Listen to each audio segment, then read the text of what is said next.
প্রথম এমসিকিউ কি বলতেছে 1 থেকে 19 পর্যন্ত মৌলিক সংখ্যাগুলোর গাণিতিক গড়। তাহলে 1 থেকে 19 পর্যন্ত মৌলিক সংখ্যা, এক কি মৌলিক সংখ্যা বলো? এক মৌলিক সংখ্যা না, তাহলে মৌলিক সংখ্যা কি কি বের করবা? তাহলে 2, তারপরে 3, মৌলিক সংখ্যা সবগুলা বিজোড় হবে, শুধুমাত্র জোড় হবে 2, তাই না? 5, তারপরে 7, তারপরে 9 কি হবে? গুণ করে মিলে যাবে। এটা দেখো 9 হবে না, কারণ কি 3 3 গুণ করে পাওয়া যাবে, তাহলে এটা হবে না। তাহলে কি 11, এরপরে 13, এরপরে 15 হবে কি? 15 হবে না, 3 5 15 গুণ করে মিলানো যাচ্ছে, ঠিক আছে? এরপরে 17। তাহলে 1 থেকে 19 পর্যন্ত বলছে, 1 থেকে 19 পর্যন্ত, তাই না? আমরা 19, তাহলে 19 হতে একটা মৌলিক সংখ্যা, তাই না? এই সবগুলাই কি করবা? সবগুলাই কি করবা বলো তো?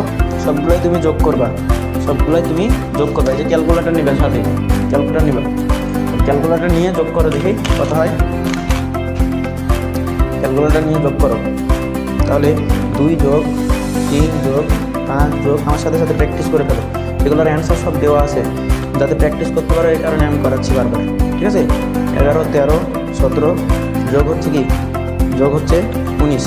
তাহলে সবগুলো যোগ করবা, সবগুলো যোগ করে তুমি যেটা পাবে সেটা হচ্ছে 77 পাবা, 77। তাহলে গড়ের সূত্র কি ছিল? গড় বের করতে হবে, তাই না? গড়, তাহলে সবগুলো যোগ করতে হবে, তাহলে যোগফলটা কত পাবা? 77, ঠিক আছে? এবার পদ সংখ্যা দিয়ে ভাগ দিতে হবে। তাহলে পদ কয়টা দেখো তো, কয়টা আছে? 1 2 3 4 5 6 7 8, 8, তাই না? তাহলে 8 দ্বারা ভাগ, তাহলে তুমি একটু ভাগ করো, কত হয়? 8 দিয়ে ভাগ করতে হবে। এই যে ক্যালকুলেটর, এভাবে ক্যালকুলেটর ইউজ করবা, তাহলে ভাগ দিবা 8 দিয়ে, কত হয় দেখো দেখি?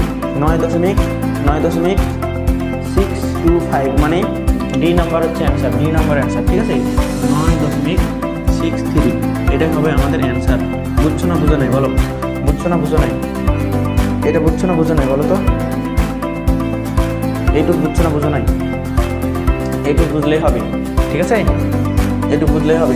যারা তোমরা সিটগুলো নিতে চাও, সিটগুলো যারা নিবা, অবশ্যই ভাইকে হোয়াটসঅ্যাপে নক দিবা, হোয়াটসঅ্যাপে নক দিবা।